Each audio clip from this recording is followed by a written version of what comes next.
नमस्कार, मी मंदार फणसे. आपलं स्वागत आहे एका विशेष कार्यक्रमामध्ये. आज आपण राजकीय फराळ करणार आहोत. दिवाळी आहे. दिवाळीच्या तुम्हाला सगळ्यांना न्यूज 18 लोकमतच्या टीमतर्फे शुभेच्छा देतोय. आणि ही जी विशेष चर्चा असणार आहे राजकारणाबद्दलची. महाराष्ट्राचा महासंग्राम सुरू झालेला आहे आणि महाराष्ट्राच्या महासंग्रामामध्ये आपल्यासोबत राज्यातले गेले 3 दशकं काम करणारे ज्येष्ठ वरिष्ठ पत्रकार आणि संपादक सहभागी होणार आहेत या कार्यक्रमामध्ये. तुम्हा सर्वांचं स्वागत आहे. आणि अर्थातच त्यांची थोडक्यात ओळख करून द्यायची झाली तर सुधीर सूर्यवंशी आहेत आपल्यासोबत, वरिष्ठ संपादक न्यू इंडियन एक्सप्रेसचे. आपल्यासोबत रविकिरण देशमुख आहेत. रविकिरण देशमुख हे फ्री प्रेस जर्नल या समूहामध्ये समूह संपादक आहेत. आणि आपल्यासोबत संदीप आचार्य आहेत जे लोकसत्ताचे वरिष्ठ पत्रकार आहेत. आपल्यासोबत अर्थातच राजेश कोचरेकर आहेत. राजेश कोचरेकर हे टाइम महाराष्ट्र चे संपादक आहेत. आपल्यासोबत यदू जोशी आहेत. यदू जोशी हे लोकमतचे राजकीय संपादक आहेत, लोकमत समूहाचे. आणि या सर्वांबरोबर आपण चर्चा करणार आहोत. अभिजित ब्रह्मनाथकर आपल्यासोबत आहेत जे एडिटर आहेत, संपादक आहेत ओल्ड डायरी चे. आणि या सगळ्यांबरोबर जी चर्चा होणार आहे ही चर्चा आपण सुरुवात करणार आहोत. पहिला प्रश्न मला विचारायचा आहे यदू जोशी आपल्याला की ही जी दिवाळी आहे या दिवाळीमध्ये ज्या पद्धतीनं तुमच्यासमोर फराळ आहे सगळा आणि या फराळाची उपमा द्यायची झाली तर आत्ता जे राजकारण चाललंय ते कसं चाललंय? म्हणजे महाराष्ट्रातलं जे काही राजकारण तुम्ही बघताय. महाराष्ट्राचं राजकारण आता जसं IPL आहे तसं MPL महाराष्ट्र काय प्रीमियर लीग आपण पाहतोय. आणि IPLमध्ये जसे या हंगामातले खेळाडू त्या हंगामात दुसरीकडे दिसतात, दुसऱ्या टीममध्ये दिसतात, तसे एका टीममधले खेळाडू दुसऱ्या टीममध्ये, दुसऱ्या टीममधले खेळाडू तिसऱ्या टीममध्ये, एकाचा कॅप्टन दुसरीकडे, दुसऱ्याचा कॅप्टन तिसरीकडे. हे जे आहे तर हा MPL जो आहे तो आपण नोव्हेंबरमध्ये अनुभवणार आहोत. तर कळतच नाही की कोणतं वासरू कोणत्या गाईचं दूध पिते आहे हे काय कळायला मार्ग नाही आहे महाराष्ट्राच्या राजकारणात. सध्या सगळा गोंधळ आहे. पण आता 4 तारखेपर्यंत बराचसा गोंधळ खाली बसेल आणि महागोंधळ जो आहे तो गोंधळापर्यंत येऊन ठेपेल अशी अपेक्षा करायला हरकत नाही. गोंधळ थोडा कमी होईल एवढं. गोंधळ कमी होईल, गोंधळ राहणारच आहे. अच्छा राजेश, आपल्याला काय वाटतं गोंधळ कमी होईल? नाही, गोंधळ कमी होईल हा आत्ता होईल पहिल्या टप्प्यामध्ये. त्याच्यानंतर ज्या वेळेला निवडणुकीचे निकाल लागतील तेव्हा सगळ्यात जास्त गोंधळ होईल. कोण कोणाचा भाव किती लावेल आणि त्याला कोण कोणाला हाताला लागेल याच्यावर तो आत्ता गोंधळ कमी होईल असं आपण म्हणतोय. पण तो जम्बो गोंधळ असेल जो 23 तारखेनंतरचा जो असेल तो कदाचित 2019चा फ्लॅशबॅक आपल्याला वेगळ्या पद्धतीत बघायला मिळाला तर आश्चर्य वाटायला नको. अच्छा, 2019चा फ्लॅशबॅक बघायला मिळेल असंही वाटतं त्यांना. काय वाटतं अभिजित तुम्हाला? मला असं वाटतं की जे राजेशनी बोलले ते एकदम योग्य आहे. महाराष्ट्राचं राजकारण आपण 2 टप्प्यांमध्ये विभागलं पाहिजे.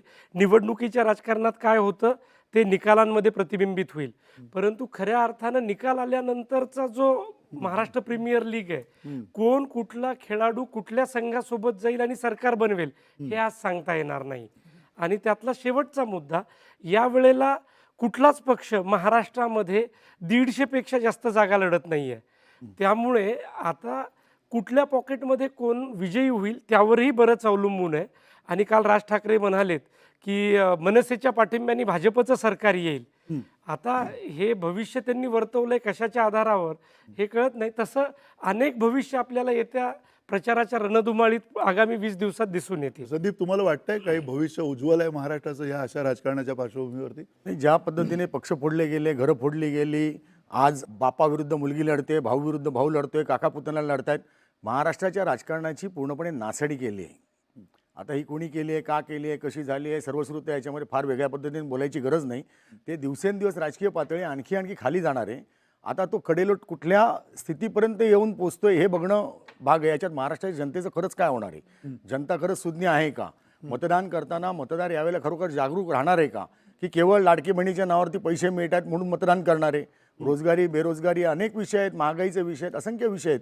त्या सगळ्याचा विचार करून आणि ज्या प्रकारे हे पक्ष फोडणं आणि हे सगळे जे काही चाललं आहे, राजकारणाची थट्टा चालली आहे, या थट्टेच्या विरोधामध्ये जनता आवाज उठून एक गठ्ठा उभं राहणार आहे की नाही, नीट पद्धतीने उभं राहणार आहे की नाही. लोकसभा निवडणुकीमध्ये ज्या पद्धतीने वातावरण निर्मिती झाली होती तेव्हा त्यांनी जनतेने बरोबर जो झटका द्यायचा तो दिलेला आहे.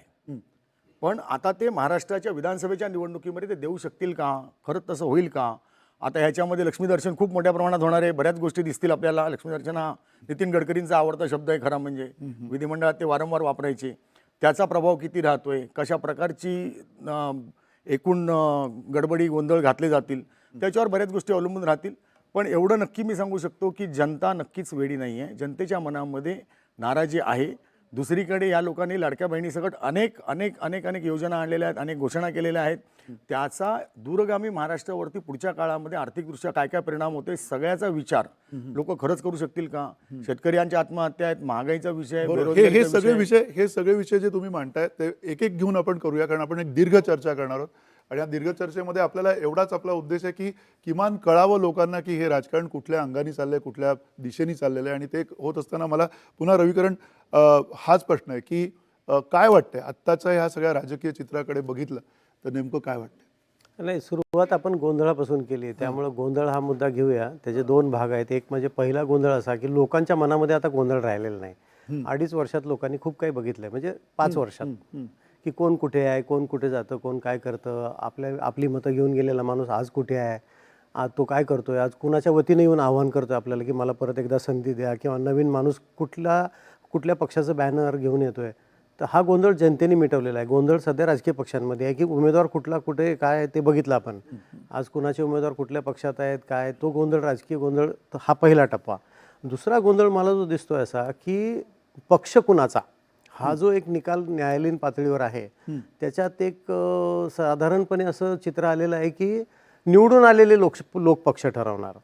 मला वाटतं निकाल जेव्हा लागेल तेव्हा या मुद्द्याचा विचार सगळे राजकीय पक्ष करतील की जर निवडणूक आयोग सुद्धा निवडून आलेले लोक पक्ष कुणाचाही ठरवणार असतील तर खरंच उद्या पक्ष कुणाच्या ताब्यात राहील.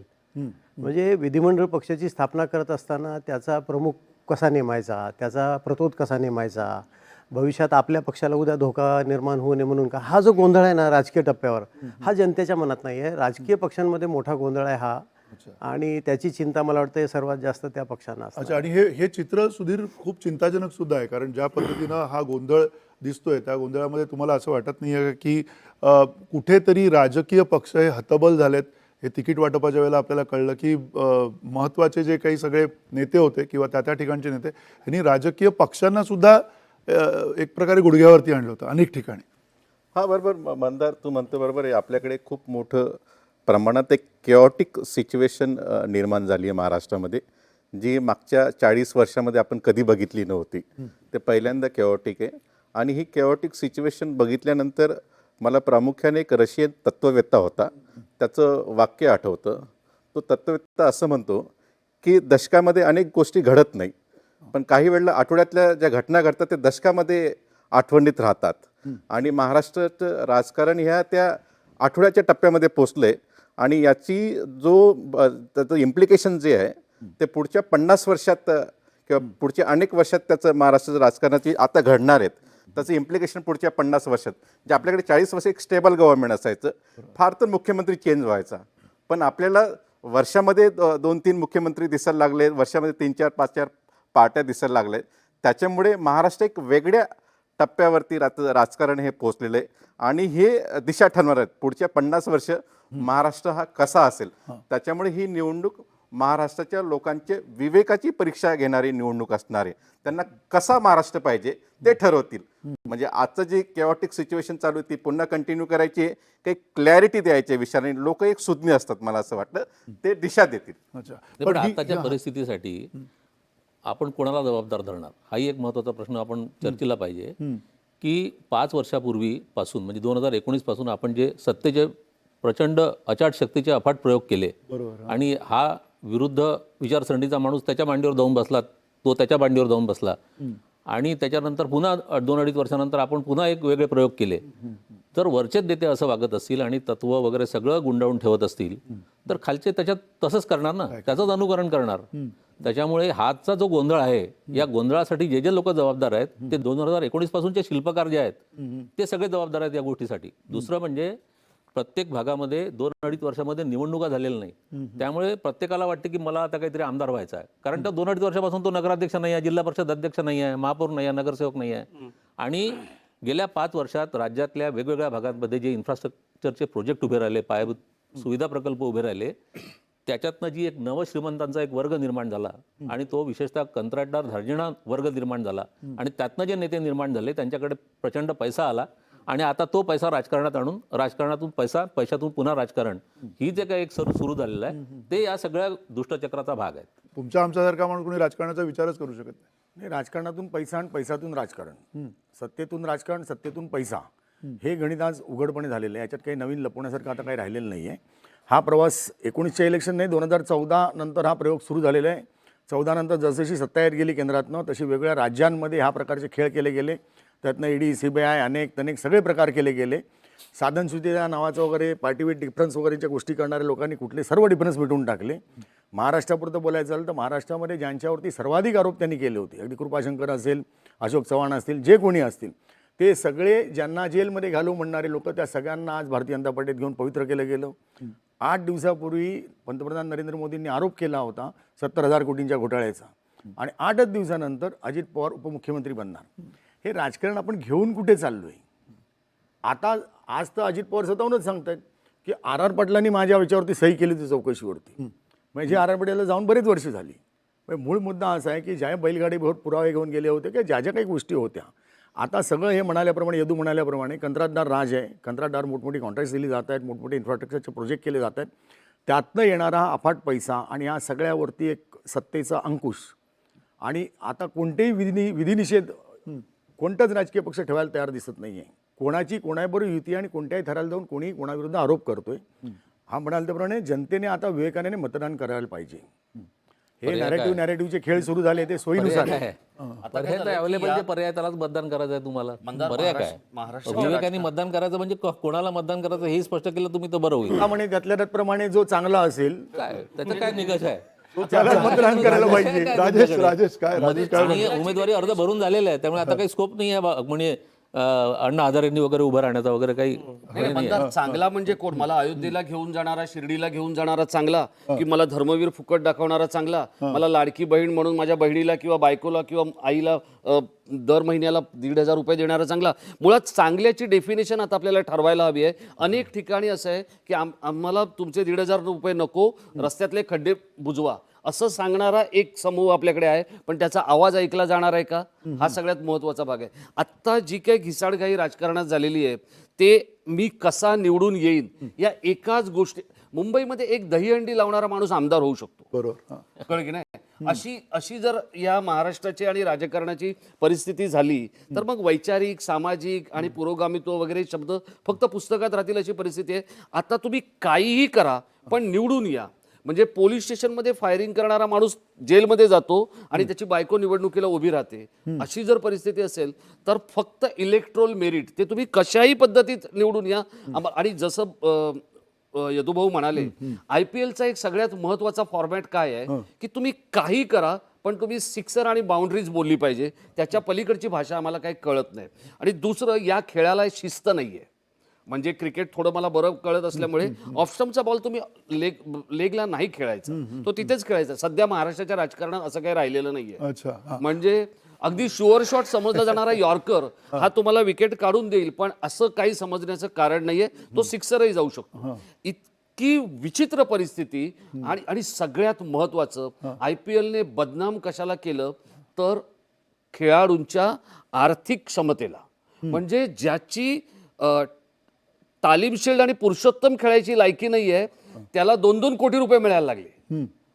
हे ज्या वेळेला क्रिकेटमध्ये आलं आणि पूर्णपणे फेस्टिवल क्रिकेट आहे ते. चिअर गर्ल्स आल्या, तिथे पॉपकॉर्न आले, कोल्ड्रिंक आले आणि खरं क्रिकेट हे सगळं राजकारणात पण आलं. हे सगळं राजकारणात पण आलेलं आहे. बोला तुम्ही. आपण हा काही ओपन टेबल आहे, म्हणजे राऊंड टेबल आहे, कोणी बोलू शकतं. मी एक फक्त मुद्दा जोडतो आणि मग रवी सर बोलतील. याला मी एका वाक्यात जोडतो, ते म्हणजे माझे सत्तेचे प्रयोग.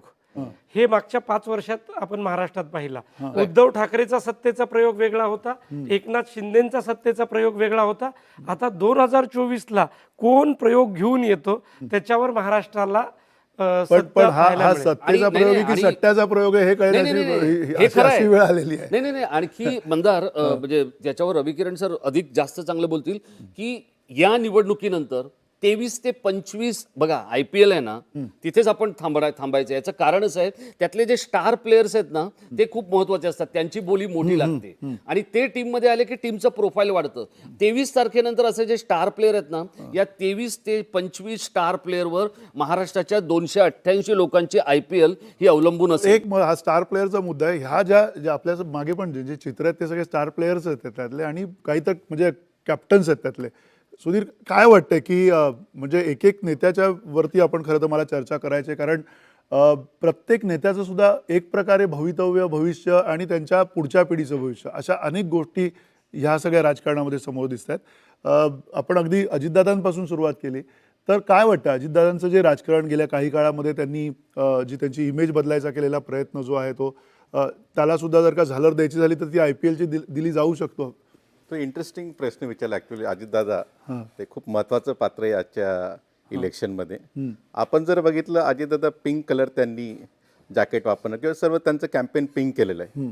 पण तू जर आणि मी आणि सर्वांनी आपण बघितलंय अजित पवारांची इमेज ही माचो पॉलिटिशियन म्हणून आहे. त्यांनी दादागिरी करणं किंवा दादागिरीने ॲडमिनिस्ट्रेशन कंट्रोल आणणं असं माचो पॉलिटिशियन त्यांना. आणि पण त्यांनी काय केलं, तो पिंक कलर आणल्यामुळे त्यांच्या कॉन्ट्राडिक्टरी त्यांच्या जो स्वभावाला तो कलर कॉन्ट्राडिक्टरी आहे, त्याच्यामुळे तो मॅच होत नाही. म्हणजे दादांचा स्वभाव वेगळा आणि इथं वेगळा होतंय. त्याच्यामुळे त्यांचा जो ऑडियन्स आहे म्हणजे अजित पवारांचा जो खमक्या ऑडियन्स आहे किंवा अजित पवारांचा जो रगडपणा असेल किंवा ग्रामीण भागातली जी शैली असेल त्यांना आवडणारा एक मोठा वर्ग महाराष्ट्रात होता. आता त्या वर्गाला फेमिनिझम टाईपचे अजित पवार ते कलर ऍक्सेप्ट करणारे अजित पवार किती आवडतील हा सुद्धा महत्त्वाचा प्रश्न या इलेक्शनमध्ये डिसाईड होणार आहे. दुसरी महत्त्वाची गोष्ट, शरद पवारांना लोक का मानतात किंवा अजित पवारांना का तिकडे जास्ती मानत नाही, कारण की महाराष्ट्राने किंवा आपण जे बघितले छत्रपती शाहू फुले आंबेडकर यांची भूमी आहेत, पण शिवाजींनी नेहमी दिल्लीच्या विरुद्ध लढाई केली किंवा झुकले नाही. त्याच्यामुळे शरद पवार ते सरेंडर नव्हतं, ते फाईट करत गेले. पण on the other hand Ajit Pawar यांनी ते सरेंडर झाले आणि ते सरेंडर झालं हे लोकांना आवडलं नाही, म्हणून त्यांची पत्नी स्वतः पडली या लोकसभेच्या इलेक्शनमध्ये. म्हणून अजित पवार स्वतः बारामतीमध्ये त्यांना स्ट्रगल करावं लागतं एका तरुण त्यांचाच पुतण्या स्वतःचा. म्हणून मला असं वाटतं ते त्यांचा स्वभाव किंवा ते पॉलिटिकल त्यांची आयडिओलॉजी जो फाउंडेशन होता यांना कॉन्ट्रडिक्टरी, म्हणजे त्यांनी 200 कोटी 250 कोटी काहीतरी कुठली तरी PR एजन्सी हायर केली, पण ते एजन्सी प्रॉपरली त्यांना तसं ॲडवाईस देते किंवा त्या पद्धतीने त्यांचे पॉलिटिकलचे फाउंडेशन कसं असं तुमच्या फाउंडेशनच्या ऑपोजिट तुम्ही बिल्डिंग बांधू शकत नाही. तुमच्या फाउंडेशनच्या एक स्वरूपच तुम्हाला बिल्डिंग उभी करावी लागते, अदरवाईज त्या बिल्डिंगचं काय होतं आपण बघितलंय. म्हणून मला असं वाटतं की हे इलेक्शन त्यांचं भवितव्य ठरवणारी, त्यांचं it can be the last nail in the coffin असं जसं आपण इंग्रजीत म्हणतो तशी सुद्धा इलेक्शन होऊ शकतं. तुम्हाला वाटतं असं कोणाला, म्हणजे तुम्ही सगळे कोणी बोलू शकता, कारण मला अजित पवारांबरोबर तुमची सगळ्यांची मतं जाणून घ्यायची. नाही, पब्लिक मेमरी शॉर्ट असते, पत्रकारांची ती शॉर्ट असू नये.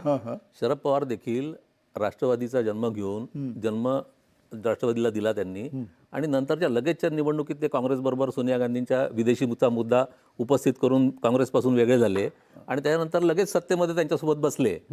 तर हाही एक दाखला सूर्यवंशीजींनी दिला असता तर बरं झालं असतं, कारण दिल्ली समोर सरेंडर शरद पवारही झाले आहेत. फक्त असं आहे की त्यांचा काळ मागचा असल्यामुळे आठवत नाही, अजित पवारांचा अलीकडचा असल्यामुळे आपल्याला ठळकपणे आठवत. हा तेवढा फरक आहे, दुसरं काही नाही. सत्तेसाठी सगळ्यांनी समझोते केलेले आहेत. कोणी वाचलेलं नाही महाराष्ट्रामध्ये, कोणीही वाचलेलं नाही, भाजपसह कोणी वाचलेलं नाही. म्हणजे शरद पवारांना ज्या क्षणाला मदत हवी आहे असं जेव्हा कळतं जेव्हा त्यांना BCCIचं अध्यक्ष बनायचं होतं, भारतीय क्रिकेट कंट्रोल बोर्डाचं, आणि केंद्र सरकारकडे 3 मतं होती, तर त्या 3 मतांसाठी त्यांनी सोनिया गांधींची पण भेट घेतल्याचे दाखलेही आपल्याकडे आहेत. म्हणजे मतं 3 असो नाहीतर 300 असो, प्रश्न तो नाहीये. जेव्हा जिंकायचंय तेव्हा पवार म्हणून म्हटलं की 23 तारखेपर्यंत कोणतंही धाडसी विधान करणं हे खूपच धोक्याचं असेल. मागच्या 5 वर्षात पूर्ण सत्ता शिवसेनेने उपभोगली, त्याच्या खालोखाल राष्ट्रवादीने उपभोगली.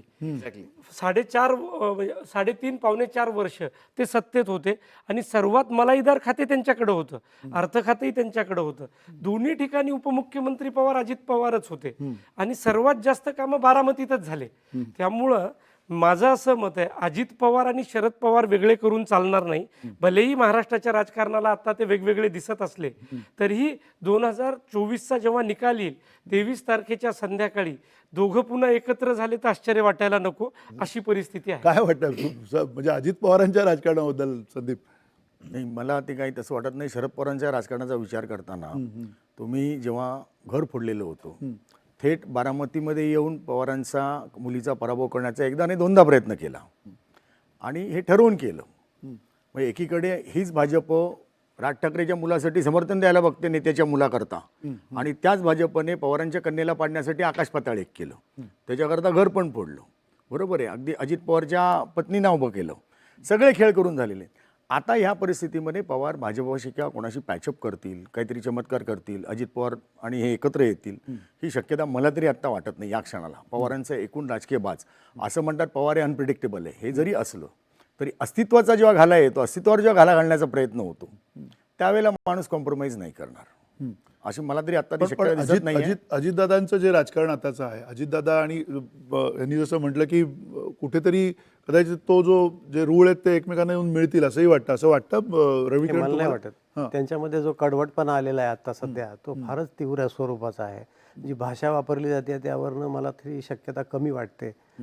त्या मार्ग परतीचे थोडक्यात तोडलेले आहेत असं मला वाटतं. अजित पवारांनी स्वतःच ते परतीचे दोर तोडलेले आहेत ना. ज्या प्रकारे आता तुम्ही 80 झाले, पार झाले आहेत, रिटायर व्हायला पाहिजे, कधी रिटायर होणार, इथपासून ज्या ज्या प्रकारच्या टीका केल्या होत्या मधल्या काळामध्ये शरद पवारांवरती थेट, पवारांनी उत्तर दिलेलं नसलो तरी सुद्धा पवारांनी योग्य पद्धतीने सायलेंटली त्याला ज्या पद्धतीने ॲक्शन घ्यायची ते ॲक्शन ते घेत चाललेले आहेत. आणि काही भाषा अशी वापरली जी विरोधकांनी सुद्धा गेल्या 10-15 वर्षात वापरली नव्हती. म्हणजे एक 90 ते 95च्या दरम्यान पवारांवर जे सर्रास आरोप झाले, ते आरोपाचा पुनरुच्चार झाला परत. म्हणजे तो आरोपाचा पुनरुच्चार कुठल्याही विरोधी पक्षातल्या कुठल्या नेत्यांनी केला नव्हता. मला वाटतं हे याचं निदर्शक आहे. कुणी काय भाषा वापरायची त्याचा प्रश्न आहे, पण हे याचं निदर्शक आहे की हे कुठल्या टोकाला गेलं आहे. की जे आता वक्तव्य अजितदादांनी केलं, हे सगळं ठरवून केलं जात आहे की कसं, म्हणजे या बाबतीत मला काय व्यक्तिशः त्याचा संबंध यदू जोशींनी मागाशी जो मुद्दा उपस्थित केला होता, तो आपल्या बोलण्याच्या ओघात मागे पडला. तो फार चांगला मुद्दा होता की राजकारणाचं स्वरूप जे बदललंय आणि त्यात जो व्यावसायिकपणा आलाय, प्रोफेशनल पॉलिटिक्स, त्याचा हा परिपाक आहे. पूर्वीचा काळ मी तुम्हाला सांगतो, पूर्वी नेता एखादा पक्ष बदलत असताना एकदा नव्हे 100 वेळा विचार करायचा आणि तो कार्यकर्त्यांना विचारायचा की बाबा मी पक्ष बदलू का, कारण कार्यकर्ता हे त्याचं बलस्थान होतं. आणि कार्यकर्त्यांनी जर नकार दिला की साहेब आम्ही तुमची साथ देणार नाही, आम्ही विचाराची लढाई लढणारे लोक आहोत, तर नेतासुद्धा विचार करायचा आणि सांगायचा कार्यकर्ते माझ्यासोबत येणार नाहीत, मला निवडणूक लढवणं कठीण जाईल. काय झालं कालौघामध्ये, निवडणूक लढवणं का बदललं, कार्यकर्त्याची गरजच पडे ना लोकांना. म्हणजे कार्यकर्त्याला गरज आहे तर तुम्ही माझ्यासोबत या, म्हणजे कार्यकर्ता हा लाभार्थी झाला. म्हणजे नेत्यांनी कामं दिली, नेत्यांनी जिल्हा परिषद, पंचायत समिती, PWD याची जी कामं द्यायला सुरुवात केली, त्यामध्ये कार्यकर्ते हे पार्ट टाईम प्रोफेशनल झाले. आणि मग काय झालं, कार्यकर्त्यांचं असा समुच्चय तयार झाला की जिकडं नेता जो देता वही नेता, हा परवलीचा शब्द झाला. त्यामुळे कार्यकर्ते ग्रुपनी तिकडं चालले सोबत आणि नेता मग विचार नसा झाला कार्यकर्त्यांना. आणि जेव्हा नेता कार्यकर्त्याला विश्वासात घेण्याची गरज त्याला वाटत नाही, तेव्हा राजकारणाचं स्वरूप बदलतं. राजकारण प्रचंड व्यावसायिक झालं. त्याचा जो मगाशी त्यांनी रेफरन्स दिला तो अतिशय योग्य होता. आणि आज त्याची परिस्थिती अशी झाली आहे की मग व्यावसायिकपणावर तुम्हाला अवलंबून राहण्याची वेळ आली, मग एजन्सी नेमण्याची वेळ आली. सर्वेसाठी मला सर्वे करणं राजकीय नेत्यांनी, पक्षांनी एवढं हास्यास्पद वाटतं यदू, की जी लोक रात्रंदिवस जनतेशी संपर्कात असतात, कुठल्या गल्लीत काय घडलं तुम्हाला 5 मिनिटात कळतं. फोन येतो कार्यकर्त्याची की साहेब इथे गडबड झाली आहे, आपल्याला इथं काहीतरी करावं लागणार आहे, भूमिका घ्यावी लागणार आहे. तिथं तुम्ही सर्वेची एजन्सी नेमून विचारता की इथं कुणाला मतं जास्त पडतील. याच्यासारखा जोक नाही लोकशाहीमध्ये. मला वाटतं माझा 100% या सर्वेची आवश्यकता हास्यास्पद वाटते आहे. अशा प्रकारे. अभिजितचा धंदा बंद नाही, मधल्या काळात ज्या गोष्टी बदलल्या त्याला अनुषंगून मी सांगतो. एक तर नेते इतक्या वेगाने पक्ष बदलायला लागलेत की त्यांचा मूळ कार्यकर्ता राहिलेला नाही.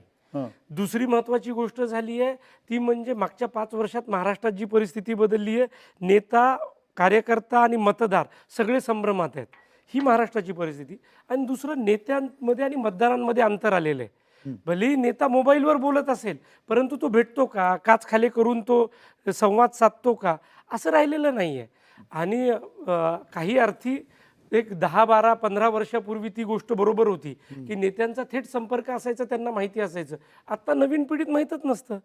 जी पिढी आता 30शी आणि 40शी मध्ये आहेत आणि नेत्यांची मुलं राजकारणात आली, ते किती फिरतात, तो किती कुठल्या मतदारसंघात जातात, कुठले कार्यक्रम करतात, हे जर पाहिलं तर राजकारणाचं प्रोफेशनलिझम झालंय किंवा प्रोफेशनलिझम आलं हे मान्यच आहे. परंतु राजकारण्यांनी त्याचं कंत्राटीकरण केलेलं आहे, कंत्राट देऊन दिलेलं आहे. अगदी बरोबर. आता मंदार, आपण जर मुंबईकडून ठाण्याकडे जायला लागलो किंवा नाशिककडे जायला लागलो तर रस्त्यांवर लागणारे जे होर्डिंग्स Hoardings आहेत, हो, हे कोण लावतं? कधी काळी ते होर्डिंग्स फ्लेक्स कार्यकर्ते लावत होते, शिवसैनिक होते, भाजपचे कार्यकर्ते होते, मनसेचे होते. आता असं होत नाही. आता नेत्यांचे वाढदिवस किंवा नेत्यांच्या ज्या काही सभा आहेत त्यांचे होर्डिंग्स हे एका एजन्सीला सांगितलं जातं. इतकंच कशाला, पण आपण त्या कार्यक्रमाला गेलो की तिथे ते बाउन्सर असतात निळे कपडे घातलेले. ते कुठून आणले जातात, कोण असतं?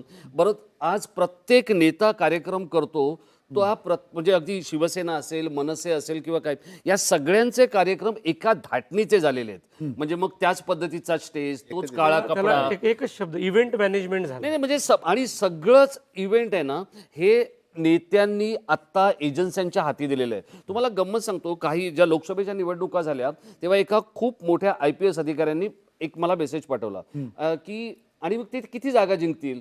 तर आता पोलिसांकडे असलेलं नेटवर्क आणि मग त्यांनी मला विचारलं की काय वाटतं. मी त्यांना सांगितलेल्या जागांमध्ये 400 पारचा वादा बोलत होते, पण प्रत्यक्षात असा एकही फोन मला नाही आला किंवा इथे कोणाला आला की मला माहित नाही. या सर्वे करणार ते कोणाला फोन करतात आणि कोणाकडून माहिती घेतात हे आजपर्यंत मला कळलेलं नाही. एका आत्ता राज्याच्या महत्त्वाच्या नेत्याकडे एक नवी मुंबईतली एजन्सी काम करते आणि तिच्याकडे किती लोक काम करतायत असा एक प्रश्न तिथे विचारला गेला. तर 1,500 लोक काम करतायत असं सांगितलं गेलं. आता ही 1,500 लोक काम करत असतील तर ते आकडे आणि सगळ्या गोष्टी किती बिनचूक असायला हव्यात. पण असं कधीही काही झालेलं नाही. मी तुम्हाला सांगतो की आत्ता महाराष्ट्रातल्या 2 मोठ्या नेत्यांकडे ज्या 2 एजन्सी आहेत, या निवडणुकांच्या निकालांनंतर त्यांना त्या बंगल्याची दारं जर उघडली ना तर आपण पुन्हा असा एक शो करूया. ह्याला एकच मुद्दा काय आहे, निवडणूक हा लढायचा विषय नाही राहिला. निवडणूक हा मॅनेज करायचा विषय झाला. पूर्वी निवडणुका लढायचे, आता निवडणुका मॅनेज करतात. पण मग हे मॅनेजमेंटमध्ये मग सगळे हे फंडे आले, सर्वे आला, मग त्याच्यानंतर कॅम्पेन बरोबर. पण आपण जर बघितलं लोकसभेत जर हे मॅनेजमेंट राहिलं असतं, जर आपण जर बघितलं महाराष्ट्रामध्ये जेही नेते आहेत आज प्रॉमिनंट, 2 प्रॉमिनंट मास लीडर, एक शरद पवार, एक उद्धव ठाकरे, बाकी मी एकनाथ शिंदे असतील, देवेंद्र फडणवीस असेल किंवा अजित पवार असेल ना मॅनेजर मानतो. They are good managers.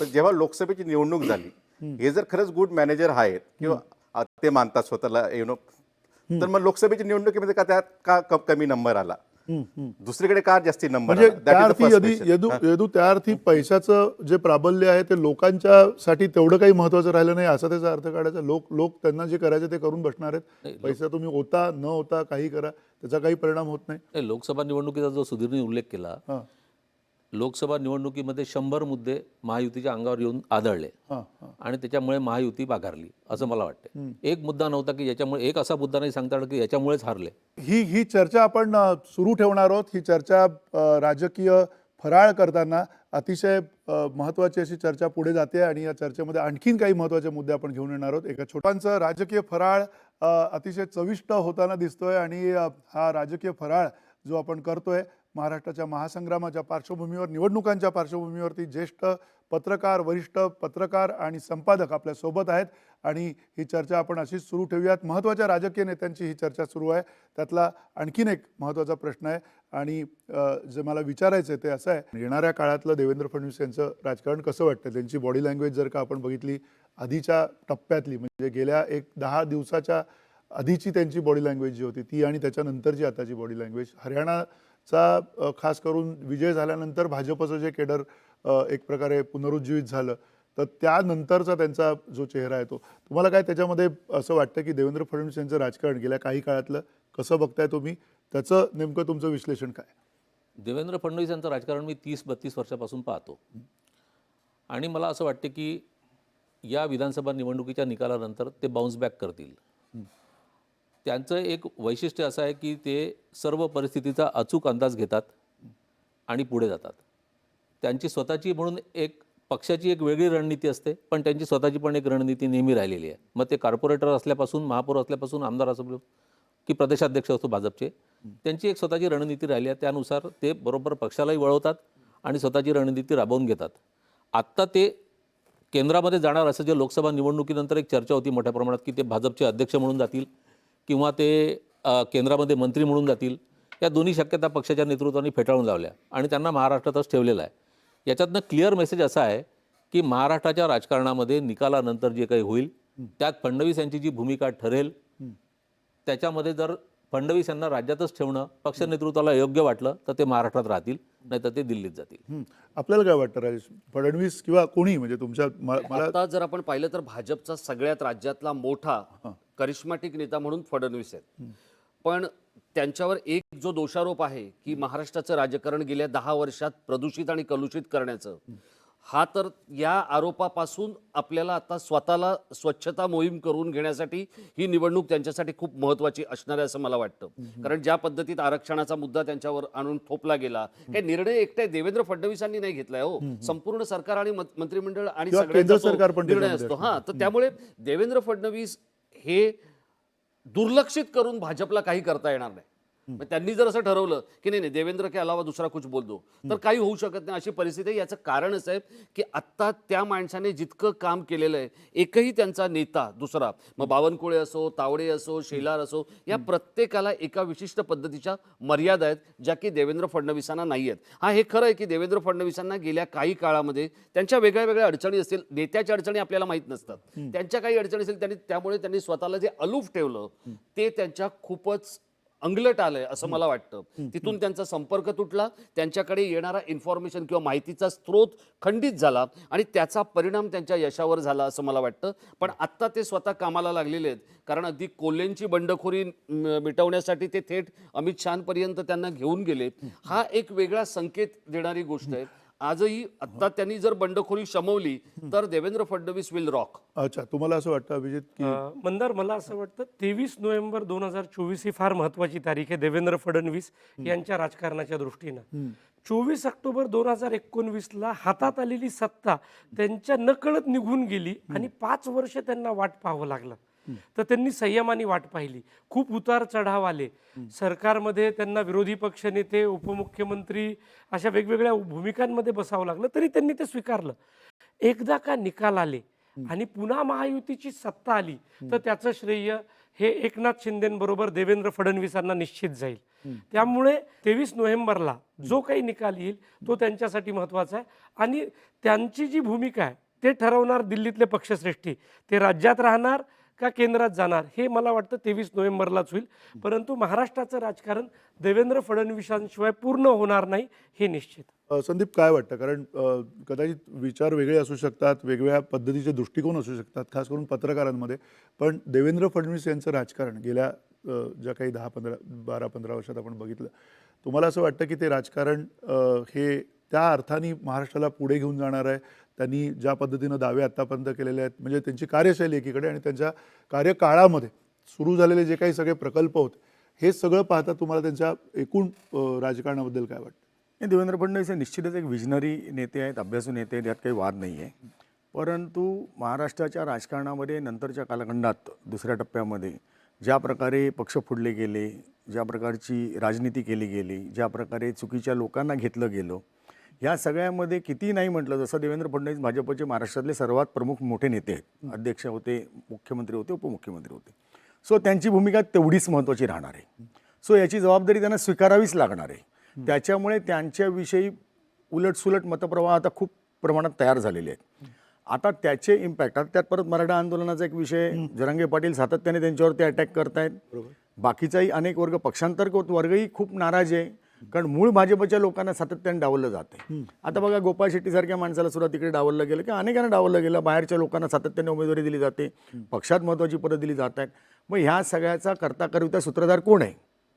जर यशाचा धनी देवेंद्र असेल तर या सगळ्या घटनांचा जबाबदारी त्यांना घ्यावीच लागणार आहे ना.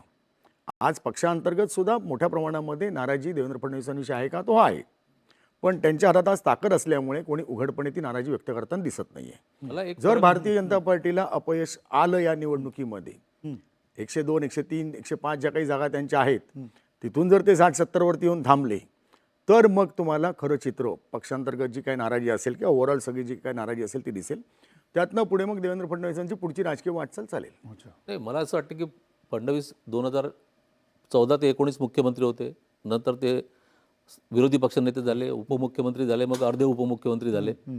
हे जे काही त्यांचा हातपाय बांधून त्यांना ऑलिम्पिकमध्ये मेडल आणा म्हणून सांगितलं आहे, त्याच्यामुळे ते नवमेध होणं साहजिक होतं. ते त्यांच्या चेहऱ्यावरून जाणवत होतं, ते त्यांच्या देहबोलीतून जाणवत होतं, ते त्यांच्या एकंदरीतच सार्वजनिक वावरावरून देखील जाणवत होतं प्रत्येकाला. परंतु गेल्या 4 महिन्यामध्ये विशेषतः लोकसभा निवडणुकीच्या निकालानंतर त्यांनी भाजपची आणि भाजपच्या महाराष्ट्रातील विजयाची जी ओनरशिप घेतलेली आहे, तुम्ही जे म्हणता की ते गेल्या 15 दिवसात त्यांच्या चेहऱ्यावर एक वेगळं परत त्यांची बॉडी लँग्वेज सांगते आहे, तर ती हीच आहे की त्यांनी भाजपची जी ओनरशिप आहे विजयाची ती त्यांनी स्वतःकडे मोठ्या पूर्ण फुल फ्लोमध्ये घेतलेली मला आता जाणवते आहे. त्याचे एक परिणाम या निकालामध्ये निश्चित दिसतील असं मला वाटतं. अच्छा, रविकिरण, त्यांचा कारभार सुद्धा तुम्ही अतिशय जवळून बघितलेला आहे. देवेंद्र फडणवीस हा नेता हा तुम्हाला कसा वाटतो? म्हणजे एकीकडे त्यांच्यामध्ये ती सगळी आधुनिक कार्यशैलीची ती कुवत सुद्धा आहे. स्वतः एखाद्या CEO सारखं काम करणं हे सुद्धा त्यांच्याकडनं आपण पाहिलेलं आहे. राजकीय नेता म्हणून मध्यंतरी त्यांची आणि शरद पवारांची तुलना केली गेली. तुम्हाला काय वाटतं त्यांच्याबद्दल? तर आता महाराष्ट्रामध्ये भाजपला 1 क्रमांकाचा पक्ष बनायचा आहे आणि ती बनण्यासाठी ही अनुकूल परिस्थिती आहे. पण ते करत असताना ती जी जबाबदारी होती, मला वाटतं तिथं कुठंतरी, कारण राजकीय निर्णय प्रक्रियेत कुणी किती जवळ असलं तरी आपल्यासारख्याचा संबंध येत नाही. आपण हातभर दूरच असतो पत्रकार म्हणून. मला वाटतं तिथून गडबड सुरू झाली की शिवसेना हा आपल्या मतांमधला वाटेकरी आहे. आपल्याला शिवसेनेशी इथं सामना करायचा आहे आणि आपल्याला क्रमांक 1चं पक्ष बनायचं आहे. हे जे काही त्यावेळी खुणगाठ बांधली गेली, तिथून ज्या पुन्हा वेगवेगळ्या खेळी, वेगवेगळी राजकीय चाली रचल्या गेल्या, त्याच्यात काय होत गेलं की ते एकटे पडतायत की काय असं वाटत गेलं. कसं असतं की पक्ष ताकदीने सोबत उभा राहायला पाहिजे. म्हणजे महाराष्ट्रात तुम्ही सगळ्यांनी पाहिलेलं आहे की फडणवीस जेव्हा लढत होते, शिवसेनेशी 2 हात करत होते, तेव्हा पक्षातले इतर नेते काय करत होते, मग ते का बोलत नव्हते? त्यांच्याविषयी जेव्हा व्यक्तिगत आरोप, टीका वगैरे होत होती, त्यांना वेगवेगळ्या पद्धतीने हिणवण्यात येत होतं, तेव्हा पक्षातले इतर नेते काय करत होते? म्हणजे त्यांच्यावर काही बंधनं होती का की तुम्ही समोर यायचं नाही, एकमुखी नेतृत्व पक्षाचं हे फडणवीसच दिसले पाहिजेत, असं होतं का? कारण काय झालं की महाराष्ट्राची जडणघडण, सामाजिक जडणघडण ही वेगळ्या मुशीतली आहे. महाराष्ट्र हा गायपट्टा नाही आहे. करेक्ट. महाराष्ट्र गायपट्टा नाही. महाराष्ट्राची सामाजिक जडणघडण जी आहे त्या सामाजिक जडणघडणीशी निगडीत असे तुम्हाला भूमिका ठरवावी लागते. आज तुम्हाला 2 गोष्टीतला फरक सांगतो की तुम्ही पवारांचा उल्लेख केला. वय वाढत गेलं तरी तुमची स्वीकारार्हता जी आहे समाजामधली ती वेगवेगळ्या वयोगटातल्या वेगवेगळ्या टप्प्यावर ती स्वीकारली गेली पाहिजे. आज पवार तरुणांचे पण नेते आहेत 83व्या वर्षी. असं कसं होऊ शकतं? असा प्रश्न पडला पाहिजे ना.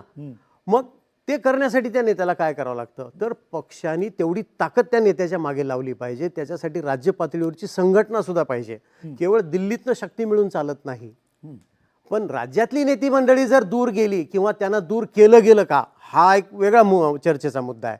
मग तिथून एकटेच लढतायत हे जे पुढं पुढे येत गेलं, तेव्हा त्यांच्या प्रत्येक चाली, त्यांच्या प्रत्येक गोष्टींची वेगळी चर्चा जेव्हा समाजामध्ये सुरू झाली, त्याचा बचाव करायला वेगवेगळ्या पद्धतीचे नेते पुढे आले पाहिजेत. आणि हा आमच्या पक्षाचा निर्णय आहे, आमचं हे धोरण आहे पक्षाचं, असं म्हणून जे पटवायला पाहिजे होतं जनतेला, ते पटवण्यामध्ये मला वाटतं भाजपा संघटनात्मकदृष्ट्या महाराष्ट्राच्या पातळीवर कमी पडत गेला. म्हणून फडणवीसांना आज जे काही त्यांना कोण जे काही टीका करतं, त्यांच्यावर ते काय आक्षेप लावतं, ते त्यांना एकट्याला झेलावे लागतात. याच्यासाठी पक्षाची संघटना मात्र बाजूला राहते. मला कदाचित तुम्ही दुरुस्तही करू शकता, तुम्ही मान्यवर लोक, पण माझं हे निरीक्षण आहे. त्यांचं राजकारण माझ्या याच्या नजरेतून 3 टप्प्यात बघतो. एक, विरोधी पक्ष असताना म्हणजे एकनाथ खडसे यांच्याबरोबर काम करताना एक प्रॉमिसिंग लीडर वाटायचे. दुसरं, मुख्यमंत्री झाल्यानंतर एक मोठं एक विजन वगैरे होतं. मला असं वाटतं 2017 नंतर त्यांच्या नेतृत्वाला उतरती कडा लागली. एक त्यांचा जवळचा व्यक्ती मला म्हटला होता की देवेंद्र फडणवीस खूप इंटेलिजंट व्यक्ती आहेत, नेते आहेत, पण खरं इंटेलिजन्स त्यांच्यापर्यंत पोहोचतं का, हा त्यांना सुद्धा प्रश्न पडला होता. म्हणून असं एक जण म्हटलं ना की त्यांच्यापर्यंत ग्राउंडमध्ये काय चालू आहे, लोकांमध्ये त्यांच्यापर्यंत पोहोचतं का. मला असं वाटतं तो ते अलोप झाल्यामुळे, त्यांना खरं ग्राउंडवर्क जे सिच्युएशन ते न पोहोचल्यामुळे ते हळूहळू मागे पडत गेले आणि विरोधक किंवा जे काही असतील ते परसेप्शन करण्यामध्ये यशस्वी झाले.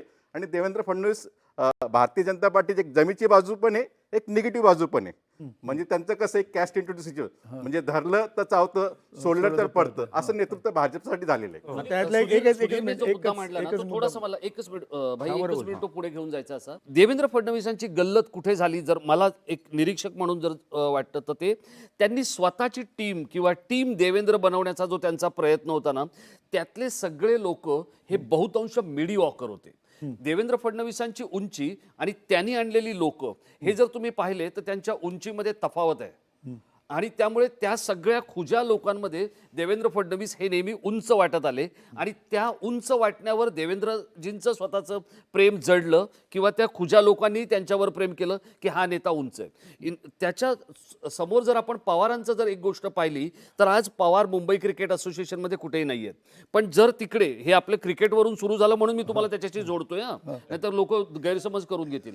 एखाद्या क्लबचं जर पाण्याच्या कनेक्शनचा प्रश्न असेल तरी पवार त्यात लक्ष घालतात, किंवा एखाद्याचा काय ऊस जळला तरी त्यात लक्ष घालतात, किंवा एखाद्याचं काय धरण फुटलं त्याच्यात लक्ष घालतात, कोणाला चुकीच्या केसमध्ये अडकवलं त्याच्यात लक्ष घालतात. देवेंद्रजींना हे करण्यासाठी रोखणारी एक व्यवस्था स्वतः देवेंद्रजींनीच निर्माण केली आणि तेच त्यांच्या बॅड पॅचचं कारण आहे असं मला वाटतं. अदरवाईज तो नेता, मी आपल्याला एकच गोष्ट सांगतो, त्यांच्या आमदार निवासामधल्या एका घराची किल्ली ही नागपूरमधल्या त्यांच्या एका मित्राकडे असायची. त्यांची आई आजारी होती त्या मित्राची, तर तेव्हा त्याला तिथे ती रूम त्यांनी त्याला त्या आईच्या शुश्रूषेसाठी दिली. आणि स्वतः दुसऱ्यांकडे राहिलेले देवेंद्र फडणवीस आज ज्या पद्धतीत अडचणीत आलेत, म्हणजे ज्याला लोक राज ठाकरेला म्हणतात हा दोस्तों का दोस्त आहे, पवारांना म्हणतात की बाबा ते मैत्री जपतात, किंवा विलासरावांचं नाव घेतात. देवेंद्र फडणवीस पण तसेच आहेत. पण देवेंद्र फडणवीस हे त्यांच्या समोरच्या जे काही खुशमस्करे आहेत त्यांच्या इतके कह्यात आले की, आणि बरं ते खूप मोठे लोक असते ना की लाखांची सभा घेणारा राज ठाकरे किंवा अशक्य शक्य करणारा नारायण राणे, तर मी समजू शकलो असतो. पण हे लोक तसे नाहीयेत. ते त्यांच्या सोसायटीचे, त्यांच्या नगराचे पण अध्यक्ष किंवा नगरसेवक निर्विवादरित्या होऊ शकत नाहीत. अशा लोकांनी देवेंद्रजींना घेरलं, हा त्यांचा एक सगळ्यात मोठा ड्रॉबॅक आहे. मी फक्त एकच माझा एक फक्त मुद्दा कह्यात थोडा आले हा जो वेगळा आहे. शब्द वापरला, की कह्यात आले हा जो शब्द वापरला, त्याच्याशी मी थोडंसं त्यांचं क्लोजली त्यांचं राजकारण थोडंसं बघितलं असल्यामुळे, ऑब्झर्व केलं असल्यामुळे मी असहमत आहे. मी तुम्हाला एक सांगतो, everybody can suggest Devendra Fadnavis, but nobody can run Devendra Fadnavis. अच्छा, म्हणजे ते कह्यात वगैरे काही येत नाही असं म्हणताय. रविकिरण असं वाटतं ते कह्यात तर मी तुम्हाला एवढं सांगू कह्यात शकतो येणारा की राजकारणी आहे असं वाटतं. देवेंद्र फडणवीसांना तुम्ही you can suggest Devendra Fadnavis, but you cannot run him. अच्छा, आणि उतरती काळ हा जो शब्द आहे, 2019 मध्ये त्या माणसांनी भाजप आणि शिवसेनेला सत्तेत आणलंच होतं ना हो. मग उतरती काळ कशी म्हणणार आपण? बदललेल्या परिस्थितीमध्ये आणि राजकीय महत्वाकांक्षामुळे समीकरणं बदलली, त्याचा फटका बसला. आता तुम्ही लोकसभा म्हणाल तर ते देवेंद्र फडणवीस एकट्याचं अपयश नव्हतं, ते मोदींपासून सगळ्यांचं अपयश होतं. आता ही जी निवडणूक आहे, या निवडणुकीत भाजपचा जो परफॉर्मन्स राहील तो आपण देवेंद्र फडणवीसांच्या परफॉर्मन्सशी कोरिलेट करू शकतो. मुद्दा तो नाहीच आहे की फडणवीस किंवा काय, हा मुद्दा नाही. प्रश्न भाजप या अँगलने मी बोलतो. भाजपला महाराष्ट्रामध्ये पूर्णपणे विस्तार करायचा होता. स्वबळावर असो, वेगळ्या राज्यांमधले छोटे छोटे पक्ष संपवायची त्यांचं धोरणात्मक भूमिका असो. पण बघा, गंमत बघा, 164 जागा लढवणारा भाजप पुढच्या वेळेला 155वर आला. आता कितीवरती आला? 148 वरती येऊन पोहोचला.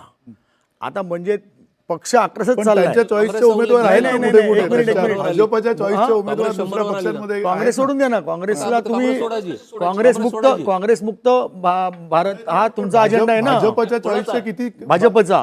नाही, तुम्ही हा, असं म्हणता, संदीप, भाजपचा पण म्हणाला. तुमचा म्हणजे भाजपच्या भाजपचा. मी तर भाजपला 4 ठिकाणी वाईट म्हणून झालं. शिवसेनेच्या पण मुद्दा कमीच मुद्दा झालं. तुम्ही त्या मुद्दा अर्थाने. समजून घ्या. एक मिनिट, मुद्दा उद्धव समजून घ्या ठाकरेंचा. पूर्णपणे.